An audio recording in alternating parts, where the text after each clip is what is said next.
sound speeds. And if you're in the market for a 10-foot-long boom pole handmade by a leading boom pole manufacturer located in the United States, where it can also be supported and repaired by that very same American company, all at a price point under $200, then I'm sorry to tell you that there is no such creature on the market. However, if you are interested in a 9-foot-long boom pole with all of those same exact things, then pay close attention, because I'm about to introduce you to the K-Tek Essentials KC-108 boom pole. But before we get going, full disclosure, K-Tek did send me the KC-108 in exchange for a fair and honest evaluation. I get to keep it following this evaluation, but I'm not going to allow that to affect my opinion, so you can expect this to be a fair and honest evaluation. Now let's waste no more time and get right into our testing. Okay, we're about to open up the K-Tek Essentials boom pole, which is part of the Avalon line. Cracking this thing open for the very first time. All right, we're gonna open this bad boy up. First thing I feel is that it has a nice smooth feeling to it. Let's lock up all these segment locks. We got our tip, standard 3/8/16. I expect no less from a K-Tek boom. Made in the USA, K-Tek at the tip. It has a black tip, which I like. Ooh, it's smooth.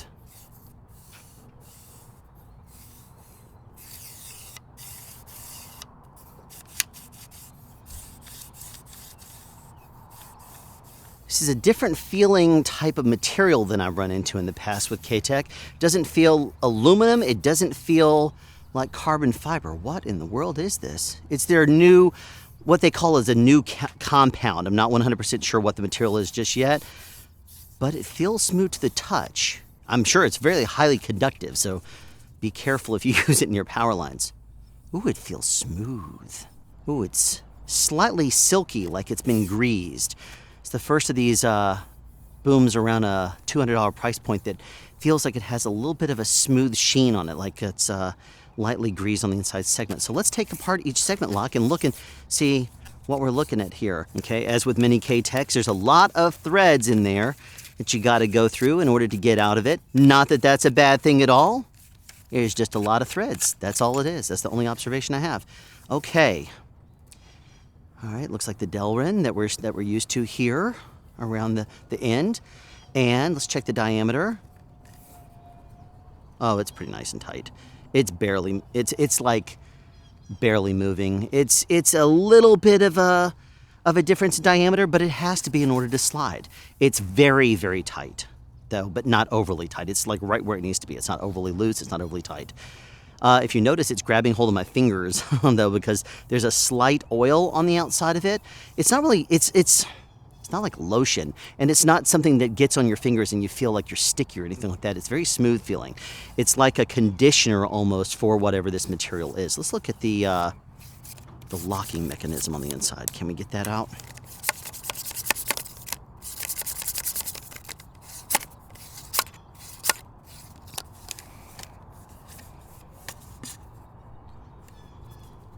Oh, it's very simple. It's not going to want to come out very easily, but and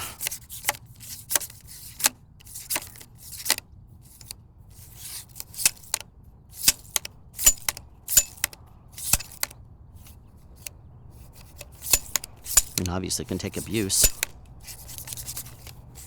Okay, it's not going to really want to come out, but it looks like it has a ring on the inside and it compresses around at one little point. I mean, I don't know if you can really see it very well, but there's one little bitty point at the very, very top where it's like a ring comes together and it compresses.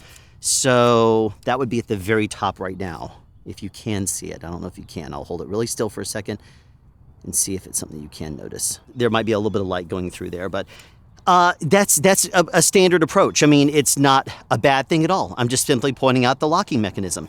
So let's go ahead and put this thing back together. The big thing I would notice is that you have about 2 inches basically where this is going to come to a stop. If you notice where this knuckle goes all the way in there, that's the end. That's how much of the boom pole would be basically inside of this segment once you lock it, because the threads are, at least about halfway on the inside. Yeah, they're about halfway on the inside. So the threads actually start right there where my fingernail is. So it would end around right there, maybe. And so you would have about that much of the boom pole inside of the outer segment. So 2 inches, you don't want to extend out too far, because if you do, sorry about the train tracks or the train that you're hearing, If you extend it out too much, you're probably gonna, put a lot of torque and weight on this, so it's gonna potentially break if it's overloaded with wind protection and something like that. Bugs! All right, we're back on there. Let's see how well these knuckles are. A little bit, sorry about the train.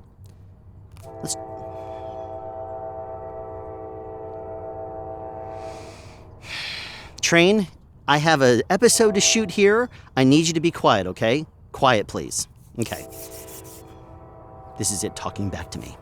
All right, we're gonna lock the knuckle, and by adding, okay, not an eighth of a turn, it's gonna be a standard full all the way quarter of a turn to lock it and unlock it. Yeah, eighth of a turn is not gonna do it. So it's just gonna be, it's a big deal, no. I mean, it's like, get to know your boom pole. If you just barely need to touch the locks to lock them and unlock them, you know where that is. If it's a quarter turn, that's pretty much standard. When you lock it and unlock it a quarter of a turn, it doesn't slide like a regular K-Tek does. Like a regular K-Tek, if you hold it upside down, it would be sliding out right now when it's loose. If I go way loose with it, then it will lock and unlock and slide in and out like that. But it is locked really solid right here. Yep, it's not going anywhere. And now I add quarter of a turn, and it slides. But if you listen, it doesn't slide like some other discount booms where it makes almost like a papery type sound or a plasticky type sound. This smooth sound. Now, granted, that's because it's very tight on the inside. So a lot of the know-how that Train, I tell you, so a lot of that know-how that K-Tek puts into their Mighty Booms and their Avalon, a lot of the know-how that K-Tek puts into their Mighty Boom series, they have put into this Avalon Essentials boom. And you can tell it because...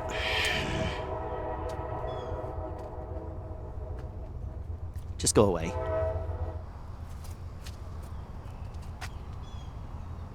There's literally a wasp nest right there. Right next to where I'm shooting this. And they're starting to wake up. That's probably what's been flying around here. Thought it was a bee. Okay, a lot of the know-how that goes into their Mighty Boom series seems to be in this and the way that it locks and is smooth on the inside. It's very smooth, it's very quiet, quietest of any discount boom pole I've run into when it comes down to sliding and unlocking and locking and moving the segments. It is quiet. I mean, this is quiet. So that's really good. The knuckles lock and unlock really well, and as long as you know your boom pole and how much it takes to lock and unlock it, like that's obviously not enough, but it's locked solid, not going anywhere, quarter of a turn, now it slides and slips very smoothly. And it's not going to unlock itself and start to slide all over the place unless you go a little bit more, then it will. So about half a turn is what it would take to slide it in and out like what a Mighty Boom would be, but guess what? I personally like the approach of having it lock and unlock, and then a quarter of a turn, and it will hold itself. That to me is a lot better than having it bite ya, because when I did the Mighty Boom review, it bit me quite a bit and would come down and slam my hand.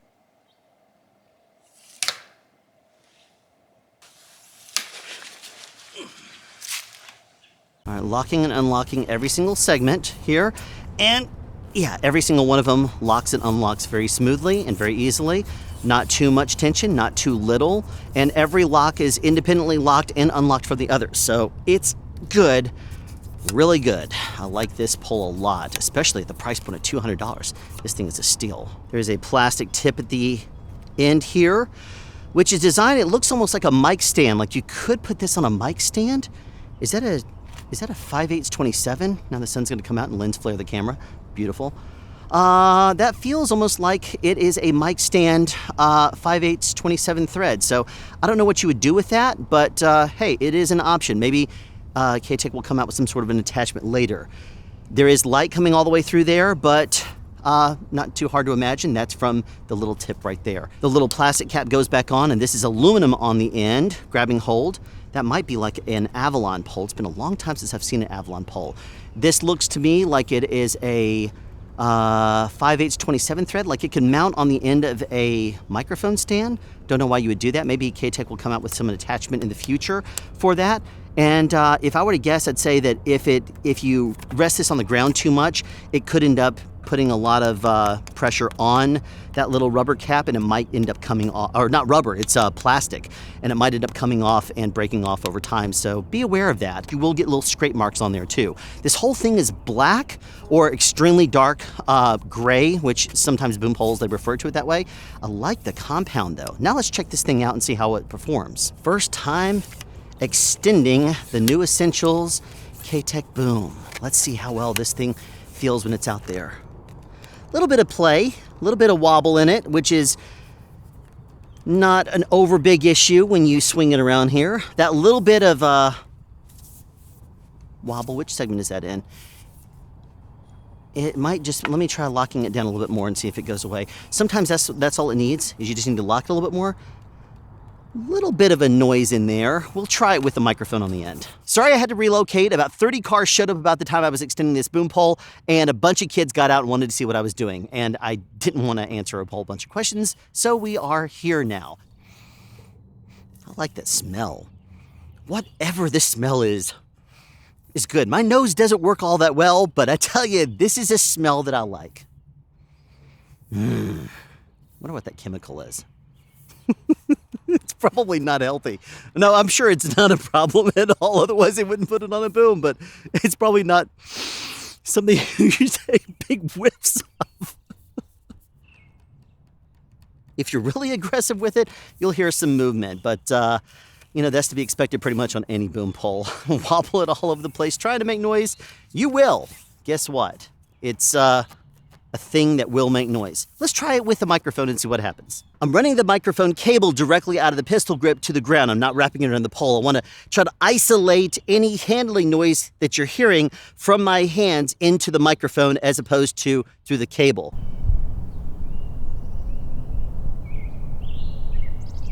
Every bit of the sound you're hearing is coming from the shock mount. It's not coming from the boom pole itself. Let me hold it on the actual boom pole.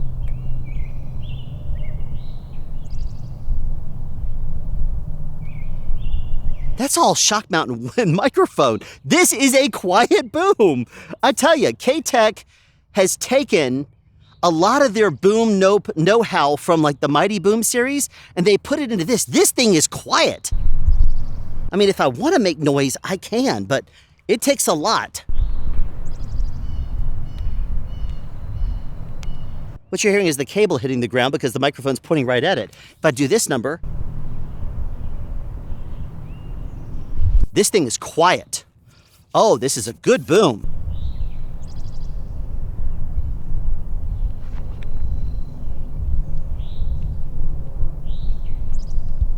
Every sound you're hearing is coming from the microphone or the shock mount. None of it's coming from the boom. If I try to make noise, I can. If I slide my hand is sticking a little bit to whatever the coating is on the outside, that little oil or whatever it is that's slick on the outside. It's sticking a little bit to that right now, but I'd be willing to bet that that would probably wear off on this pole over time. And if my hand wasn't coated in it right now, it would probably slip easily along this and probably not make even the handling noise you're hearing. But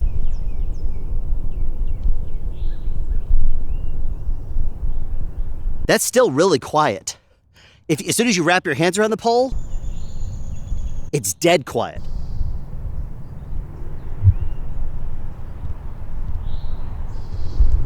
I don't think there's a better performing boom pole in this price point at all.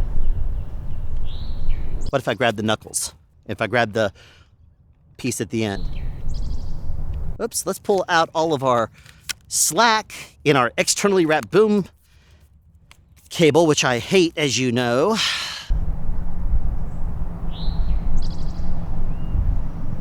Oh yeah, there's no handling noise in this thing at all. It is smooth, it is quiet. I like this material, this proprietary composite material. It is very light. I mean, extremely light. And I'll tell you this also, it's, the only thing that I think that's sticking to my hand right now is that little oil on the outside. And it's probably a protective coating of some sort that you could easily wipe off and clean off with something like 409. Listen. I mean, if I want to make noise with it, I can. But I mean, even if I death gripped it, and slid my hand. Like I said, I think it's just sticking to my fingers right now because my hands do have a little bit of whatever that coating is. But again, get the thing out, play with it a little bit, make sure that it's you know, kind of gotten itself in there, and wash your hands. And you're probably not going to have the issues that I'm running into right now where my hand is slightly sticking to the pole itself, because this thing is slippery smooth. I mean, all right, I'm going to try to my wrist.